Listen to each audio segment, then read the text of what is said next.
지식보다 귀한 것 예수를 알미라.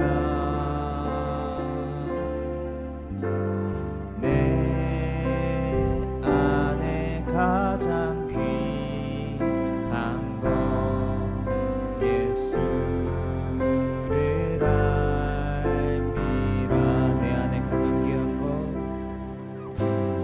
내 안에 가장 귀한 것 예수를 알미라.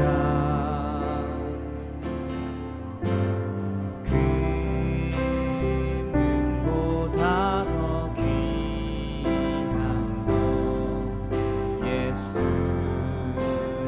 알미라.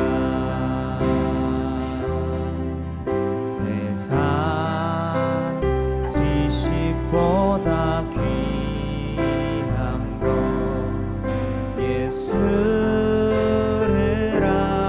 알미라.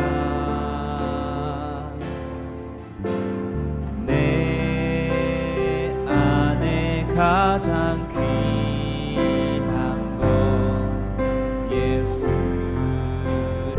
알미라. 예수의 이름 존귀한 그 이름,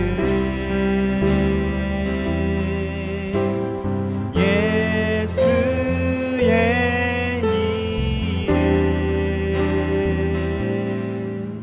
능력의 그 이름. 내 안에 가장 귀한 것, 내 안에 가장 귀한 것 예수를 알미라.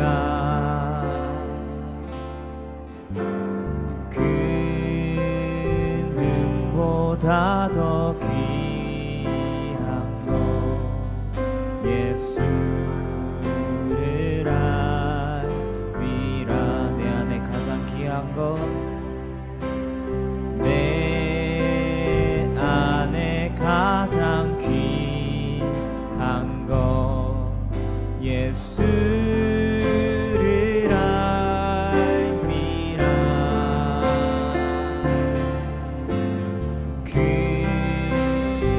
금은보다 더 귀한 것 예수를 알미라. 세상 지식보다, 세상 지식보다 귀한 것 예수를 알미라. 내 안에 가장 귀한 것 예수를 알미라. 예수의 이름, 예수의 이름 존귀한 그 이름,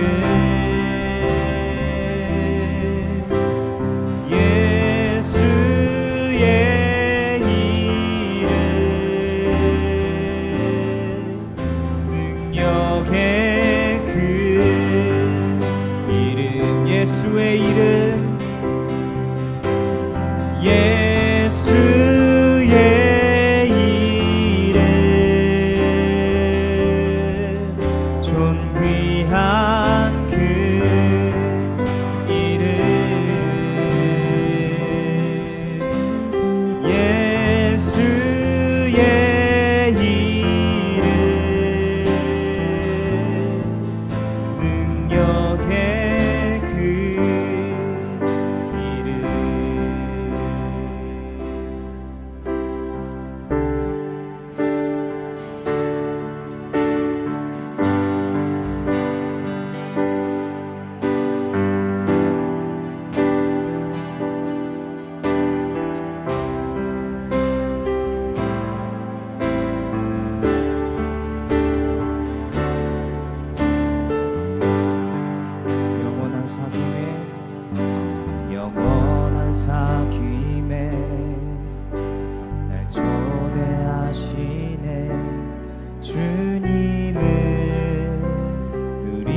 누리며 사는 것 날 지으신 대로 날 부르신 대로 주님과 함께 걷는 삶 영원한 사귐에 날 초대하시네 주님을 누리며 사는 것 날 지으신 대로 날 부르신 대로 주님과 함께 걷는 삶 이것이 영원한 삶 이것이 영원한 삶 참 하나님과 그 아들 아는 삶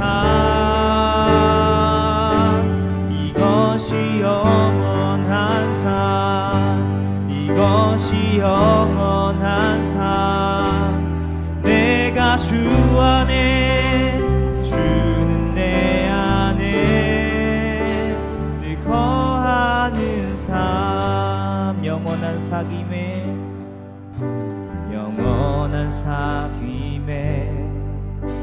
날 초대하시네 주님을 누리며 사는 것 날 지으신 대로 날 부르신 대로 주님과 함께 걷는 삶 이것이 영원한 삶 이것이 영원한 삶 참 하나님과 그 아들 아는 삶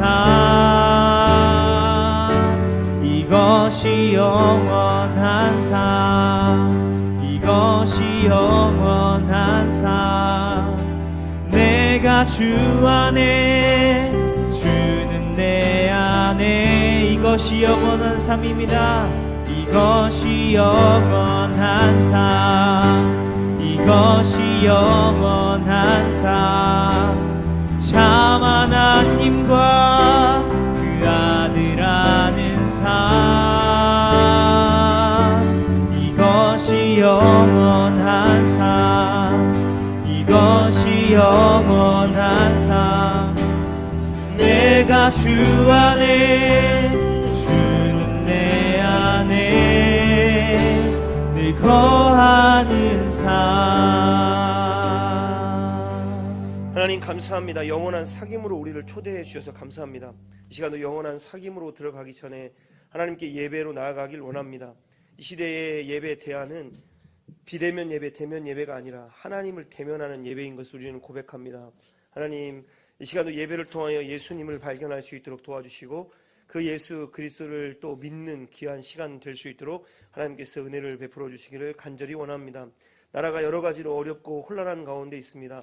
이 나라 이 백성을 불쌍히 여기셔서 하나님 모든 상황이 정상으로 회복될 수 있도록 은혜 베풀어 주시고 사랑하는 우리 모든 성도님들 그리고 교회들이 더 이상은 나라의 또 어려움에 또 거기 앞장서서 하나님 목소리를 내지 않게 하시고 함께 무릎 꿇고 기도하며 이 나라 이 백성을 고쳐달라고 기도할 수 있는 귀하고 복된 시간으로 우리가 삼을 수 있도록 은혜 베풀어 주시기를 간절히 원합니다. 하나님 오늘도 우리에게 주신 룻기서 말씀을 함께 받기 원합니다.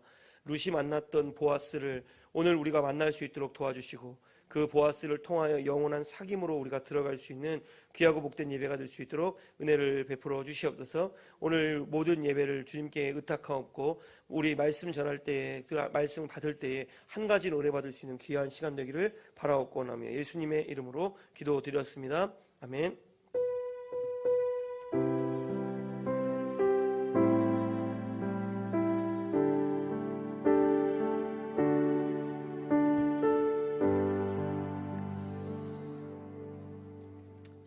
말씀 룻기서 2장 함께 보도록 하겠습니다. 2장 19절부터 3장 5절까지 말씀입니다.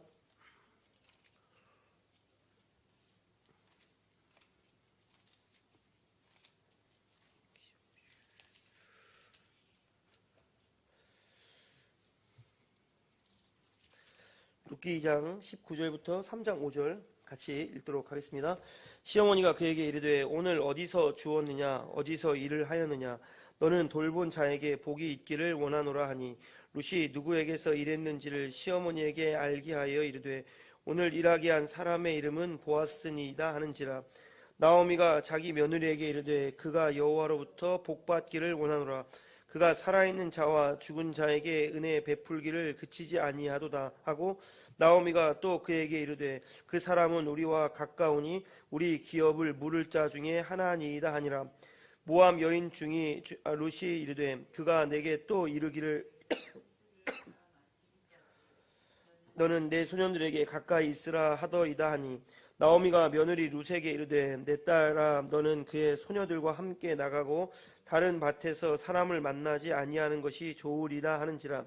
이에 룻이 보아스의 소녀들에게 가까이 있어서 보리 추수와 밀 추수를 마치기까지 이삭을 주우며 그의 시어머니와 함께 거주하니라. 룻의 시어머니 나오미가 그에게 이르되 내 딸아 내가 너를 위하여 안식할 곳을 구하여 너를 복되게 하여야 하지 않겠느냐. 네가 함께 하던 하녀들을 둔 보아스는 우리의 친족이 아니냐. 보라 그가 오늘 밤에 타작 마당에서 보리를 까불리라. 그런즉 너는 목욕하고 기름을 바르고 의복을 입고 타작 마당에 내려가서 그 사람이 먹고 마시기를 다 하기까지는 그에게 보이지 말고 그가 누울 때 너는 그가 눕는 곳을 알았다가 들어가서 그의 발치 이불을 들고 거기 누우라. 그가 내 할 일을 내게 알게 하리라 하니 룻이 시어머니에게 이르되 어머니의 말씀대로 내가 다 행하리이다 하니라. 아멘. 독일의 철학자이며 시인으로 유명했던 니체라는 사람이 있습니다. 그가 이런 말을 했습니다. 신은 죽었다라고 말했습니다. 니체는 무신론자가 아니라 그가 말했던 신은 죽었다라는 의미는 그 당시에 독일 교회를 보고 느꼈던 감정이었습니다. 교회를 다니는 성도들과 일반 사람들이 전혀 구분을 하지 못하는 상황. 일반 성도나 교회 다니는 사람이나 똑같이 죄악 가운데 살아가고 있는 모습을 보았던 니체가 만약에 하나님이 살아계시고 예수님이 계시다면 어떻게 사람들이 저게 똑같을 수가 있을까? 그래서 그의 결론은 신은 죽었다라고 그렇게 결론을 내린 것입니다. 교회를 통하여 변화되는 사람도 없고 구원을 받는 사람도 없는 그 당시의 시대를 보면서 그가 절규하며 외쳤던 한마디가 바로 신은 죽었다입니다. 목회자들의 가장 큰 고민은 교회의 부흥일 것입니다. 물론 숫자적인 부흥을 포함하고 있지만 사실은 성경에서 말하는 부흥의 가장 큰 부흥은 바로 성도 하나의 변화를 의미합니다. 무엇보다 성도들을 어떻게 하면 변화시킬 수 있을까?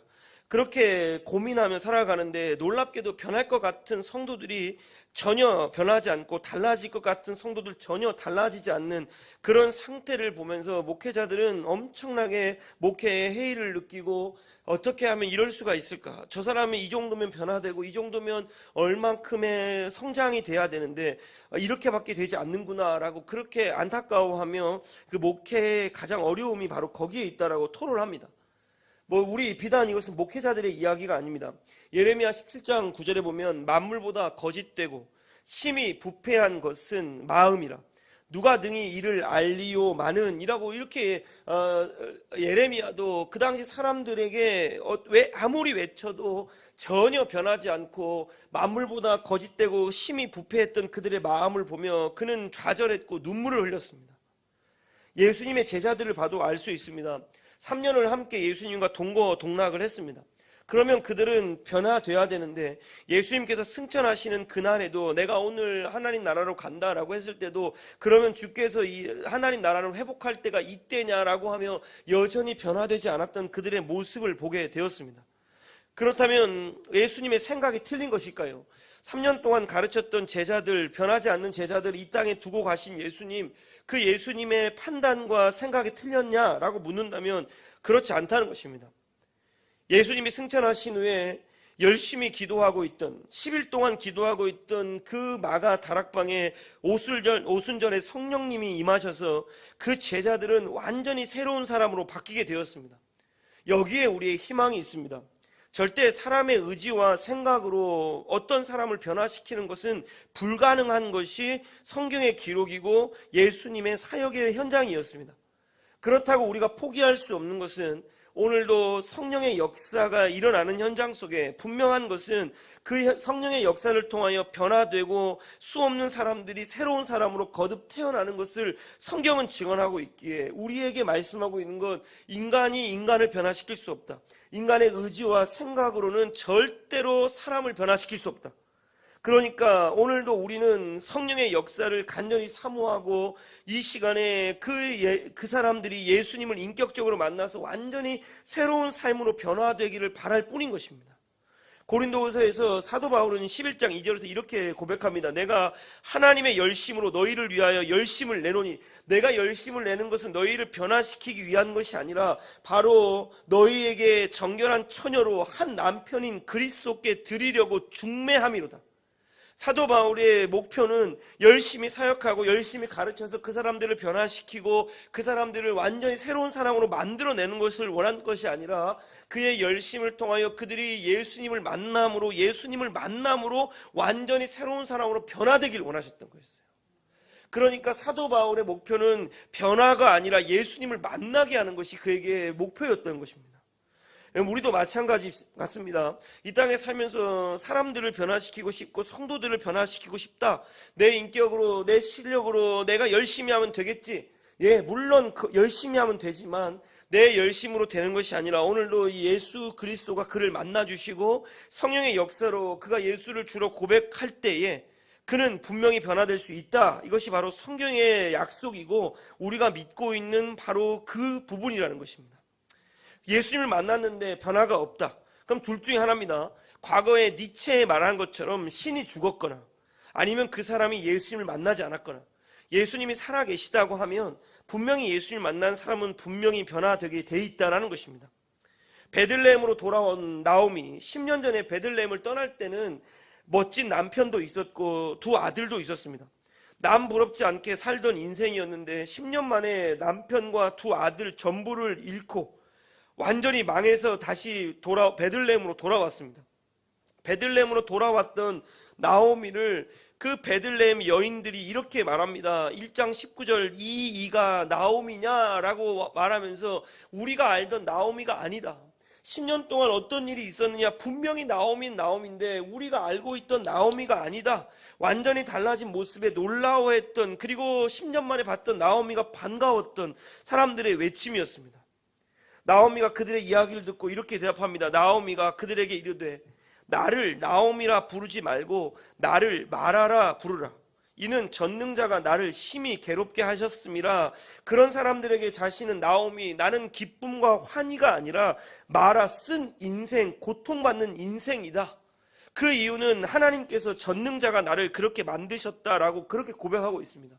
그의 고백에는 부정적인 부분과 긍정적인 부분이 다 포함이 되어 있는데 그 긍정적인 부분은 전능자가 나를 그렇게 만들었다라고 하는 것에 그 전능자, 모든 것을 할 수 있는 엘샤다이 하나님이시다. 그러니까 나의 이 모든 고통을 엘샤다이 전능자가 모든 것을 원상태로 돌릴 수 있다라는 고백도 포함이 되어 있는 반면 그 하나님을 원망하는 말투도 그 속에 포함이 되어 있다는 것입니다. 모든 이 모압의 여인이었던 룻과 함께 돌아온 베들레헴, 아무것도 없는 절대 빈곤의 상황 속에 두 과부는 처해져 있었습니다. 며느리 룻은 새벽 일찍 보리 추수하는 곳으로 가서 이삭을 줍기 시작했습니다. 하루에 열심히 주우면 1kg에서 2kg 정도 주우면 괜찮은 양을 주워옵니다. 그런데 하루는 얼만큼 주우냐? 한 에바 22리터 17kg의 양을 주워서 시어머니 나오미에게 가지고 옵니다. 그것뿐만 아니라 점심에 먹던 음식도 가지고 와서 시어머니에게 드렸습니다. 도시락을 싸간 적도 없고 하루에 이렇게 많은 양을 주울 수도 없었기에 나오미는 도대체 네가 누구 밭에서 이걸 주었고 누가 너에게 이렇게 먹을 것을 줬냐라고 물었더니 오늘 2장 19절에 이렇게 룻이 고백합니다. 시어머니가 그에게 이르되 오늘 어디서 주었느냐, 어디서 일을 하였느냐, 너를 돌본 자에게 복이 있기를 원하노라 하니 룻이 누구에게서 일했는지를 시어머니에게 알게 하여 이르되 오늘 일하게 한 사람의 이름은 보아스니이다. 너 어디서 주웠냐? 라고 물었더니 뭐라고 대답하냐? 룻이 바로 보아스라는 사람 밭에서 주웠습니다 라고 말했더니 20절, 나오미가 자기 며느리에게 이르되 그가 여호와께로부터 복받기를 원하노라. 그가 살아있는 자와 죽은 자에게 은혜 베풀기를 그치지 아니하도다 하고, 나오미가 또 그에게 이르되 그 사람은 우리와 가까우니 우리 기업을 물을 자 중에 하나라 하니라. 룻이 보아스라는 이름을 듣자마자, 룻에게서 보아스라는 이름을 듣자마자 나오미의 마음이 변하기 시작했습니다. 살아있는 자와 죽은 자에게 은혜 베푼 보아스라고 그가 고백합니다. 살아있는 자에게 은혜를 베풀 수 있습니다. 살아있는 자들에게는 먹을 것을 줄 수도 있고 보리를 줄 수도 있고 많은 방법으로 은혜를 베풀 수 있는데, 오늘 이 나오미의 고백에 한 가지 이상한 점은 죽은 자에게도 은혜를 베풀었던 보아스라고 고백하고 있는 것입니다. 특별히 기업 물을 자, 바로 이것이 다음 그림 보세요. 이게 오늘 그림이 너무 잘 표현이 되어 있는데, 형제의 의무를 지키는 것을 고헬이라고 하는데, 그 뜻은 구속자, 대신 빚을 갚아주는 자라고 이런 뜻을 가지고 있습니다. 형이나 동생의 아내가 죽으면 형과 동생의 대를 잇기 위하여 형수와 결혼하여 대를 이어주는 제도였습니다. 그 형제가 빚을 지면 그 빚을 대신 갚아주기도 했고, 땅을 되찾아서 그에게 주기도 했습니다. 또 어떤 경우에는 형이 억울하게 죽으면 동생이 그리고 가족들이 함께 복수를 하기도 했습니다. 그것이 바로 고헬이라는 제도였습니다. 그래서 그들을 고헬이라고도 불렀지만 뭐라고 불렀냐? 구속자라고 불리고 대신 값을 갚아주는 자라고도 불렀습니다. 오늘 살아있는 자와 죽은 자에게 은혜를 베푼 보아스라는 이 말 속에 놀랍게도 지금 나오미의 고백, 누구의 그림자가 자꾸 보입니까? 살아있는 자와 죽은 자, 바로 예수 그리스도의 모습이 보입니다. 죽은 자에게 은혜를 베풀어 주실 수 있는 분은 우리 예수님밖에 없기 때문입니다. 죽었던 우리를 살려주시고 죽었던 우리를 그 음부의 골짜기에서 꺼내서 영원한 하나님 나라로 옮기셨던 바로 예수 그리스도, 그의 그림자를 오늘 나오미는 보아스라는 이름을 통하여 그 속에서 살아나고 있는 놀라운 역사를 하나 발견하게 되는데, 바로 보아스라는 그 이름을 듣자마자 그에게 고헬, 구속자가 생각이 나고, 그래서 그에게 신앙이 회복되는 그 놀라운 일이 오늘 일어났던 것입니다. 예수 그리스도만이 죽은 자에게 은혜를 베풀어 주실 수 있고, 그가 우리를 구속해 줄 수 있으며 값을 주고 다시 원상태로 회복시킬 수 있는 그분, 바로 예수님입니다. 지금 놀랍게도 나오미는 그런 신앙의 고백을 하고 있는 것입니다. 왜 이게 놀라운 고백이냐면, 나오미의 상태가 어땠는지를 보면 알 수 있습니다. 베들레헴으로 돌아왔습니다. 기쁜 마음으로 돌아오지 않았습니다. 철저하게 실패하고 완전히 망한 인생으로 베들레헴으로 돌아왔습니다. 동네 사람들이 그런 나오미를 보며 반갑기도 했지만 놀라기도 했습니다. 이방 며느리 룻을 보며 놀라기도 했고, 룻이 이삭을 주우러 간다고 할 때 어떻게 했습니까? 가장 이상적인 그림은 나오미와 함께 가는 것입니다. 이삭을 줍는 것, 엄청난 노동력이 필요한 것이 아닙니다. 단순히 그냥 열심히 허리 굽혀서 그 떨어진 이삭을 줍는 것인데, 오늘 이방 여인이었던 룻이 그 이삭을 주울 때 유대인들, 특별히 베들레헴 사람들이 그 룻을 향하여 어떤 이야기를 할지, 놀릴지, 조롱할지, 비웃을지를 나오미는 너무 잘 알고 있었기 때문에 그와 함께 그 노동의 현장으로 가서 이삭을 줍지 못한다고 할지라도 그 앞에 걸터 앉아서 그 룻을 지켜보는 것이 사실 나오미가 해야 될 일이었습니다. 그런데 나오미는 그럴 용기가 전혀 나지 않았습니다. 사람들이 자신을 쳐다보면 괜히 자신을 비웃는 것만 같고 수군거리는 것만 같았습니다. 완전히 우울증에 빠져 있었습니다.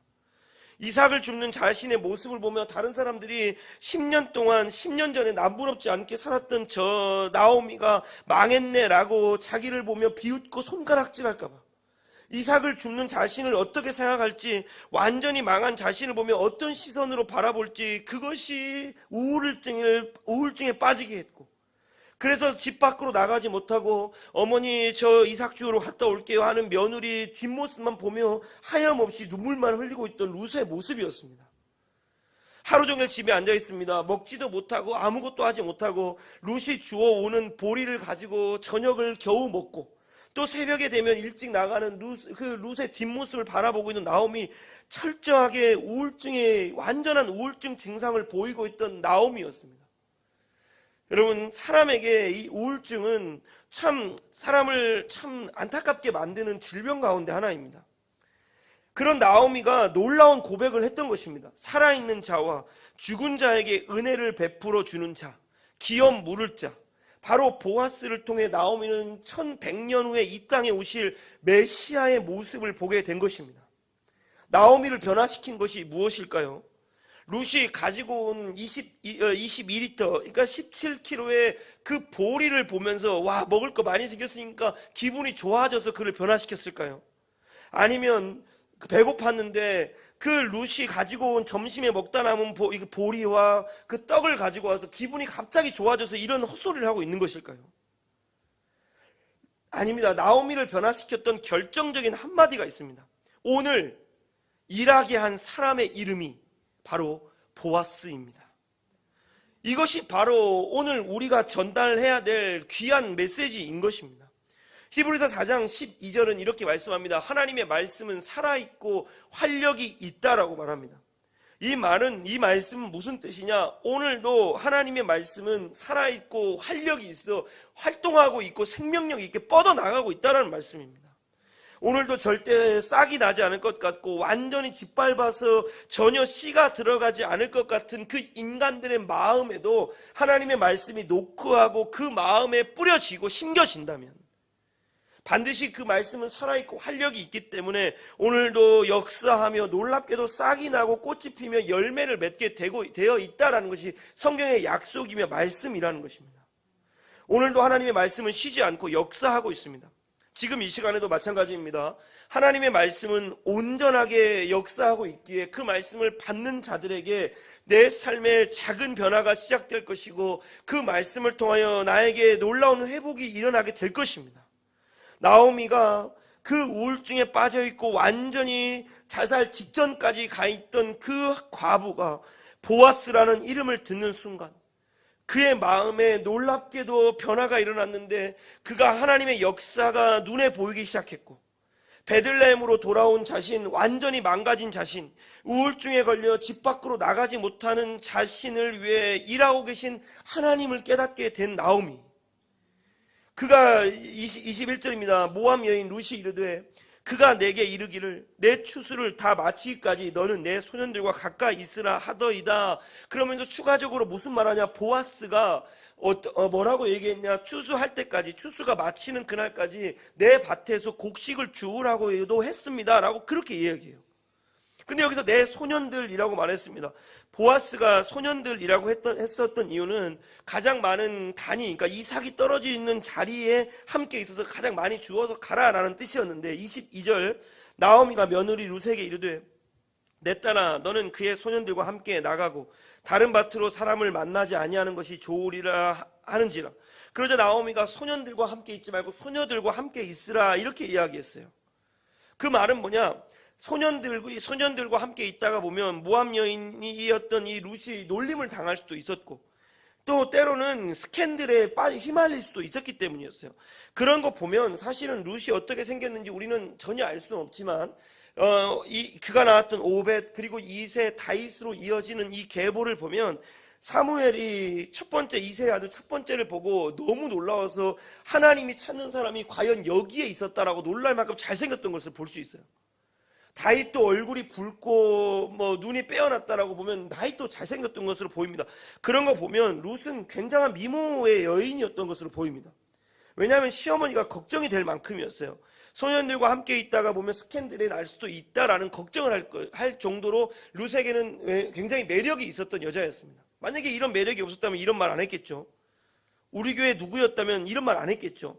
소년들과 함께 있든 말든 전혀 너는 스캔들 날 일도 없고 너는 걱정할 거 하나도 없다. 네 얼굴이 방패고 무기다.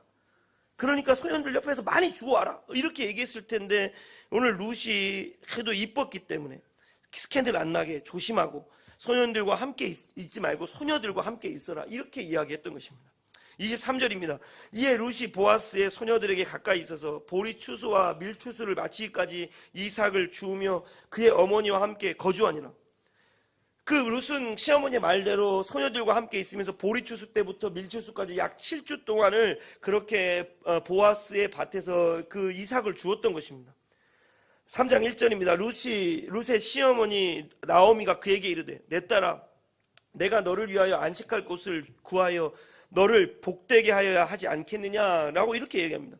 보아스를 통해 신앙이 회복된 나오미가 드디어 이제는 며느리 룻에게 이것 해라 저것 해라라고 지시하고 가르칠 정도로 신앙이 회복되었다는 것입니다. 지금까지는 자기만 생각했습니다. 우울증에 빠져서 아무것도 눈에 보이지 않고 며느리는 눈에 보이지 않습니다. 자기 코가 석자였기 때문에 일하러 나가는 그 며느리를 따라가서 함께 앉아서 이야기도 해주고 이삭 줍는데 격려도 해주고 다른 사람들이 놀리지 못하도록 조롱하지 못하도록 방패막도 해줘야 되는데 하루 종일 허리 한번 펴지 못하고 일하는 룻을 돌아보지 않았던 나오미였습니다. 그런데 그런 나오미가 신앙이 회복되고 나니까 이제는 누가 보이냐? 룻이 보이기 시작한 것입니다. 내 신앙이 정상으로 회복되었다, 내 신앙이 정상으로 돌아왔다라는 것을 볼 수 있는 가장 좋은 척도 방법 중에 하나는 내가 다른 사람을 생각하는지, 내가 다른 사람을 배려하고 있는지, 다른 사람을 걱정하고 있는지를 보면 알 수 있습니다. 왜냐하면 삼위 하나님의 특징 가운데 하나는 그 삼위 하나님은 개인적이거나 이기적이지 않다라는 것입니다. 성부 하나님은 성자 예수님에게, 성자 예수님은 성부 하나님에게, 성령은 성자와 성부에게 모든 영광을 돌립니다.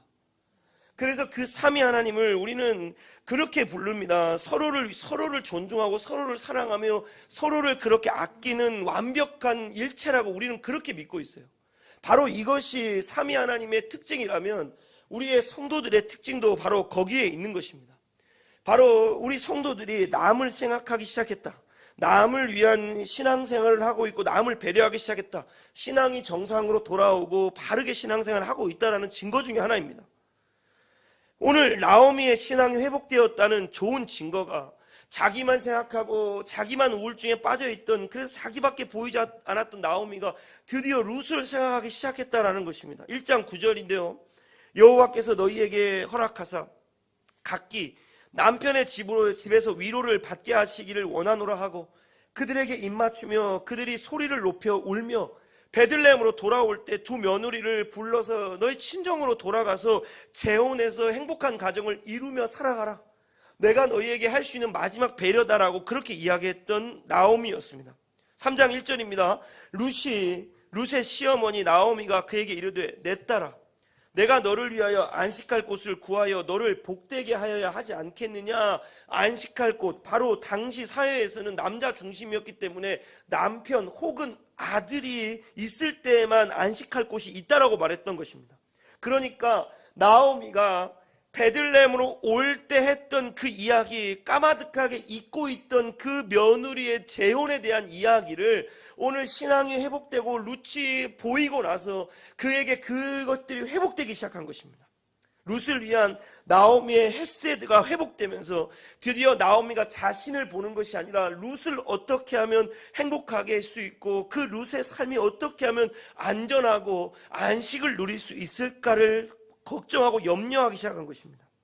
3장 2절입니다. 네가 함께 하던 하녀들을 둔 보아스는 우리의 친족이 아니냐. 보라, 그가 오늘 밤에 타작 마당에서 보리를 까불리라.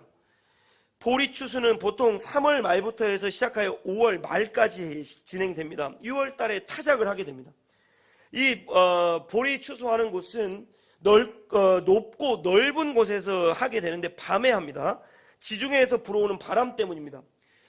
그 방법은 간단합니다. 먼저 보리 껍질을 벗기기 위한 도리깨질을 합니다. 저 도리깨 어렸을 때 한번 봤던 기억은 있는데 뭐 해본 적은 없는 것 같습니다. 도리깨로 이렇게 껍질을 벗기고 나면 저 키질을 해서 바람에 껍질을 날리고 알곡만 이렇게 모으는 작업을 하게 됩니다. 바로 오늘 이 보아스가 이제 3월부터 시작해서 5월까지 했던 밀과 보리 추수를 마치고 6월이 되어서 타작을 하게 되는 시간이었습니다.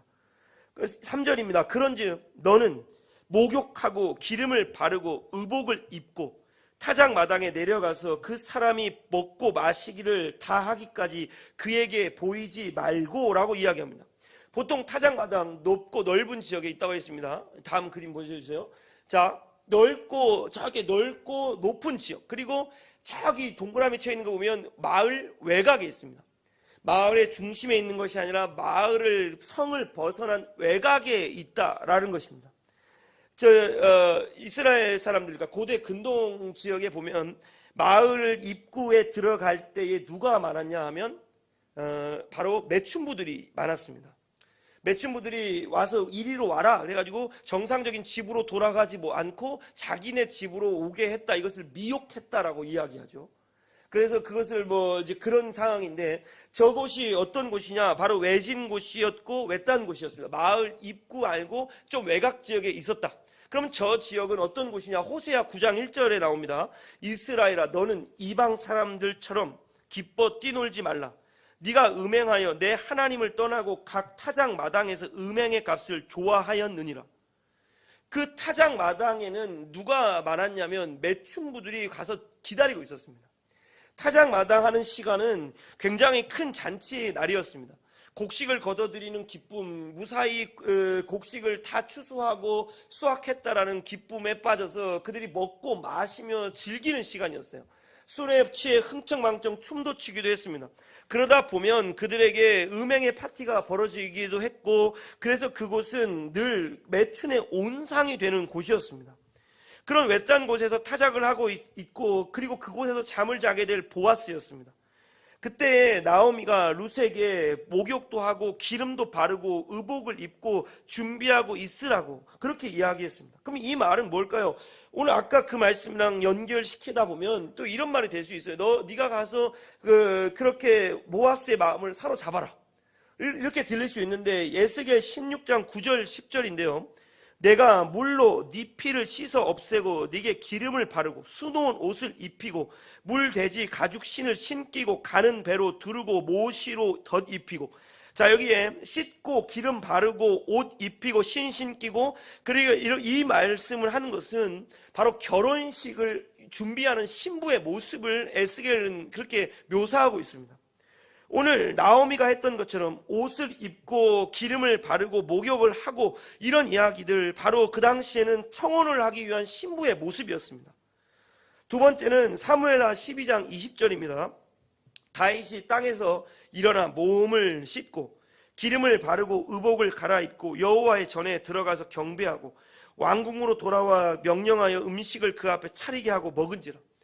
이 말씀은 죽은 아들을 애도하던 그 다윗이 그 애도 기간이 끝나고 목욕하고 기름을 바르고 옷을 입었다는 것입니다.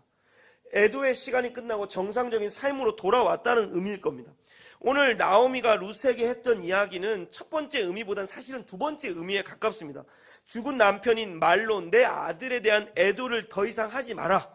정상적인 삶으로 돌아가서 이제도 너는 정상적인 가정을 이루고 네가 행복했으면 좋겠다라는 의미로 오늘 나오미는 룻에게 이렇게 준비를 시켰습니다. 3장 4절 5절입니다. 그가 누울 때에 너는 그가 눕는 곳을 알았다가 들어가서 그의 발치 이불을 들고 거기 누우라. 그가 내 할 일을 내게 알게 하리라 하니 룻이 시어머니에게 이르되 어머니의 말씀대로 내가 다 행하리이다 하니라. 그리고 잔치를 끝나고 온 보아스, 잠을 자기 위해 누우면 그 이불 밑으로 들어가서 누우면 보아스가 너에게 어떻게 할 것인지를 가르쳐 줄 것이다. 그러면 그 말을 듣고 룻은 어머니가 하라고 하는 대로 하겠습니다 라고 하면서 오늘 본문은 끝이 납니다. 나오미가 보아스와 룻을 결혼시키려고 하고 있습니다. 이것은 나오미가 모압을 떠날 때 두 며느리에게 진심으로 바랐고 원했던 것이었습니다. 하나님의 헤세드가 두 며느리와 함께하길, 그래서 새 출발하기를 간절히 기도했던 나오미였는데, 베들레헴으로 돌아와 자신에게 놀라는 모습을 보며 완전히 망했던 자신의 삶이 너무나도 엉망이 되었던 삶을 원망하며 그동안 잊고 있었던 기도, 그 기도를 다시 생각나게 하고 그 기도를 나오미가 하나님께 드리고 있는 것입니다. 그리고 기도 후에는 그 나오미가 실천으로 옮기고 있습니다. 보아스가 어떤 인물입니까? 7주 동안 그곳에서 이삭을 줍게 했고 그 사람이 누구인지에 대해서 룻은 정확하게 알았습니다. 22리터의 이삭을 주울 수 있도록 은혜를 베풀어 주었고, 룻의 이야기를 너무나도 정확하게 알고 있었고 룻과 나오미의 가족을 구속할 수 있고 값을 주고 원상태로 회복시킬 수 있는 인물이며 그에게 그럴 능력이 있다는 것도 그가 알았습니다. 보아스가 주는 22리터의 은혜, 그것만으로도 충분히 감사하고 7주 동안 이삭을 주울 수 있도록 그 배려해 준 것도 너무나도 감사한데, 나오미가 오늘 룻에게 말했던 것은 너 그것만으로 감사하지 말라는 것입니다. 22리터의 은혜로, 그리고 네가 7주 동안 이삭을 주울 수 있는 것으로 감사하지 말라. 오늘 설교의 제목처럼 부스러기 은혜로 감사할 것이 아니라 네가 정말 구해야 될 것은 온전한 빵이 되어야 한다라는 이야기입니다. 마가복음 7장 28절에 예수님께서 이런 말씀하셨습니다. 여자가 대답하여 이르되 주여 올소이다마는 상 안의 개들도 아이들이 먹던 부스러기를 먹나이다. 이방인 여자이었던 수로보니게 여인에게 내 딸을 좀 고쳐달라고 했던 그에게 어떻게 내가 이방인 너에게 그 부스러기를 줄 수 있냐라고 물었더니 뭐라고 대답하냐? 개들도 주인의 상에서 떨어지는 부스러기를 먹지 않냐고, 그 부스러기 은혜를 좀 자기에게 달라고 그렇게 여인이 예수님에게 간청을 했습니다. 그러면 그 여인이 간청했던 것이 과연 부스러기 은혜일까요? 당연히 아닙니다. 그 여자는 그 부스러기 은혜가 아니라 그 부스러기 속에 담겨져 있는 온전한 빵이신 예수 그리스도를 그녀는 원하고 있었던 것이었습니다. 나오미도 마찬가지입니다. 그런 보아스가 너에게 주는 22리터의 그 배려, 그리고 7주 동안 줄 수 있는 배려, 그 보아스의 부스러기 은혜로 감사할 것이 아니라 정말 네가 얻어야 될 것은 그에게 얼마 안 되는 보리를 얻는 것이 아니라 네가 얻어야 될 것은 바로 보아스라는 사실이라는 것을 그에게 가르쳐 주었다는 것입니다. 오늘 우리에게도 마찬가지입니다. 우리는 부스러기 은혜로 하루를 살아갈 수 있습니다. 충분히 감사할 일입니다. 한 에바를 달라고 하루에 1kg, 2kg밖에 줄 수 없는데 22kg, 22리터, 17kg를 줍게 했던 은혜, 너무나도 감사하죠.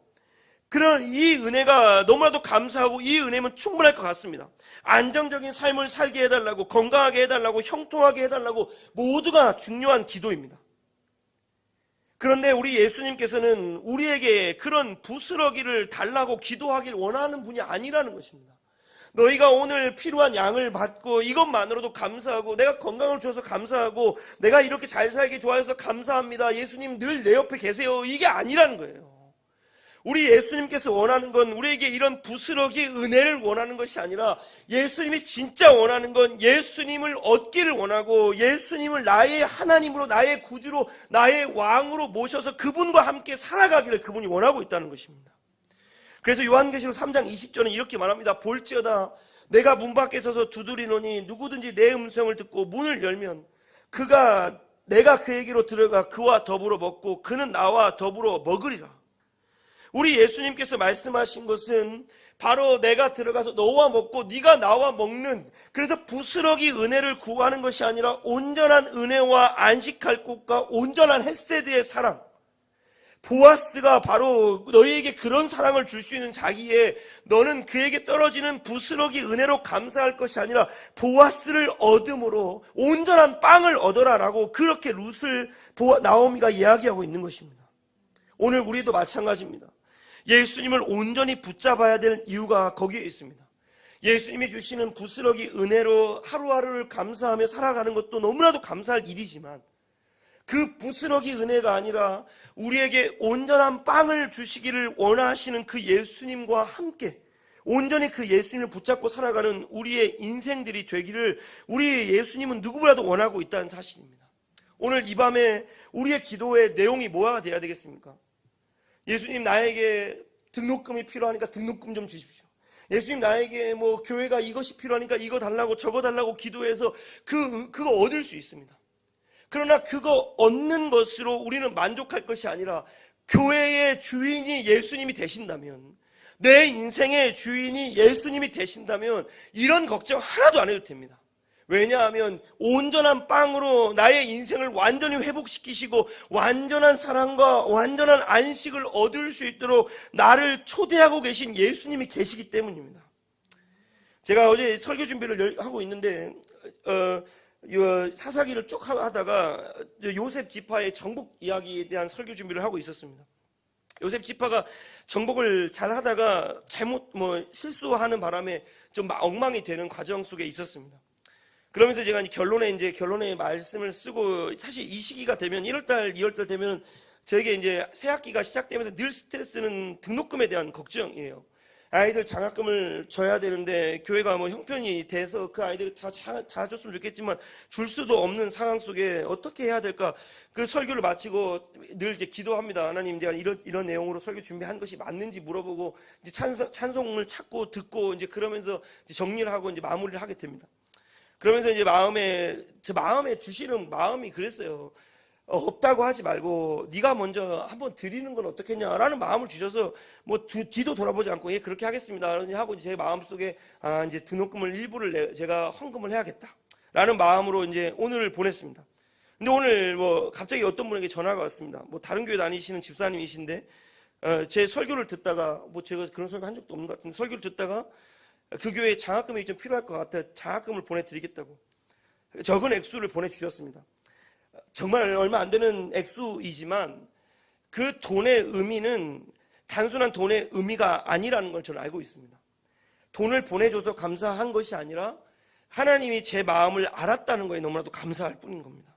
저는 얼마의 돈을 우리 학생들에게 줄지는 모르겠습니다. 교회 형편이 되는 대로 다 지출을 하겠지만 얼마 많이 주지는 못할 것 같지만, 그러나 그 장학금을 주셔서 하나님 감사해요, 부스러기 은혜를 주셔서 아이들에게 얼마나도 줄 수 있어서 감사해요가 아니라 여전히 교회의 주인은 예수님이 되신다는 것, 그리고 오늘도 예수님은 자기를 위해 아끼지 않는 자들에게 온전한 상을 베풀어 주시는 하나님이라는 사실을 알기에 오늘 부스러기 은혜를 구하고 있는 내 자신의 부끄럽고, 이 부스러기 은혜가 아니라 교회를 부흥시켜 주시고 교회의 재정을 채워주시고 교회의 사람들을 보내주시고가 아니라 제 온전한 기도는 내 모든 사역의 현장에 예수님이 왕이 되시고 우리 교회에 예수님이 머리가 되어주시고 예수님이 우리 교회를 이끌어 가 주시라고 기도한다면, 그 예수님께서 온전한 빵을 우리 교회에 쏟아 부어 주신다면 부스러기 은혜로 감사할 것이 아니라 그 예수님을 꼭 붙잡고 살아가는 인생이 얼마나 행복한 인생이고 그와 더불어 먹는 인생이 얼마나 행복한 인생인지를 나오미가 신앙이 회복되고 나서 알았기에 룻에게 너 부스러기 은혜로 감사하지 말고 가서 보아스를 붙잡아라 라고 이야기한 것처럼 오늘 우리 성도들에게 이야기합니다. 좋은 사람을 만나고 좋은 직장에 취업을 하고 앞으로 여러분의 인생에 하나님의 은혜가 있어야 됩니다. 그 부스러기 은혜로 감사할 것이 아니라 우리의 인생을 온전히 붙잡고 온전히 인도하고 온전히 그 주님을 향하여 표대이신 예수 그리스도 향하여 달려갈 수 있도록 온전하신 상이 무엇인지를 깨닫고 그 예수를 붙잡기 위하여 달려갔던 사도 바울의 인생이 우리의 인생이 될 수 있다면, 수로보니게 여인처럼 부스러기라도 좋으니까 그 부스러기에 달라고, 그런데 정말 원하는 건 부스러기가 아니라 예수 그리스도의 사랑이고 온전한 빵이라고 고백하고 있던 수로보니게 여인, 그에게 예수님께서 이렇게 말씀하셨습니다. 딸아, 네 믿음대로 될지어다. 우리의 믿음대로 되길 원합니다. 부스러기 은혜가 아닙니다. 오늘 살아가고 내일 하루를 살아갈 수 있는 보리 때문에 감사할 것이 아니라 온전하신 보아스, 그 보아스이신 예수 그리스도를 붙잡는 우리의 삶. 그런데 더 놀라운 사실은 내가 예수 그리스도를 붙잡기 원하는 것이 아니라 내가 붙잡기를 원하는 것이 아니라 예수 그리스도가 나를 그 사랑으로 초대하고 있다는 것이에요. 우리가 그분을 붙잡으려고 하는 것이 아니라 먼저 그분이 우리를 위하여 준비하고 있고, 내가 언제라도 오면 온전한 빵을 주겠다. 네가 나를 붙잡으면 붙잡히겠다. 네가 나에게 청혼하면, 오늘 나오미가 뭐라고 해요? 네가 하면 보아스가 내게 할 일을 말해줄 거야 라고 했던 그 고백, 내가 그 주님께로 가면 주님께서 나에게 할 일을 말해주시고 모든 것을 주실 것이다 라는 고백 아니겠습니까? 오늘도 영원한 삶으로 우리를 초대하고 계신 그 주님, 그 주님과 함께 그 영원한 삶으로 그리고 영원한 행복으로 살아가는 우리 모두가 되길 바랍니다. 이것이 영원한 삶 찬양하도록 하겠습니다.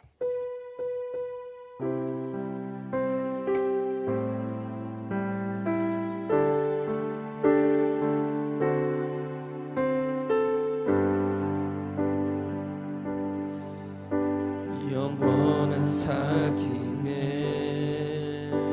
날 초대하시네. 주님을 누리며 사는 것, 날 지으신 대로, 날 부르신 대로 주님과 함께 걷는 삶, 이것이 영원한 삶, 이것이 영원한 삶. 참 하나님과 그 아들 아는 삶, 이것이 영원한 삶, 이것이 영원한 삶. 내가 주 안에, 주는 내 안에 늘 거하는 삶, 이것이 영원한 삶, 이것이 영원한 삶, 이것이 영원한 삶. 참 하나님과 그 아들 아는 삶, 이것이 영원한 삶, 이것이 영원한 삶. 내가 주 안에, 주는 내 안에 늘 거하는 삶. 주님, 부스러기 은혜가 아니라 온전한 빵을 구하기 원합니다. 오늘 하루를 살 수 있는 그 곡식을, 이삭을 주은 것으로 감사할 것이 아니라 그 이삭을 줄 수 있는 보아스를 얻는 우리가 되길 원합니다. 예수 그리스도를 온전히 얻는 우리가 되길 원합니다. 예수님이 주신 그 은혜만 가지고 감사하다고, 부스러기 은혜만 받고 살아가면서 그것만으로도 감사하다고 살아가는 우리의 인생이 아니라 그 부스러기 은혜를 줄 수 있는 온전한 예수 그리스도를 붙잡는 우리의 인생이 되게 해달라고 우리 한번 이 시간 함께 기도하도록 하겠습니다.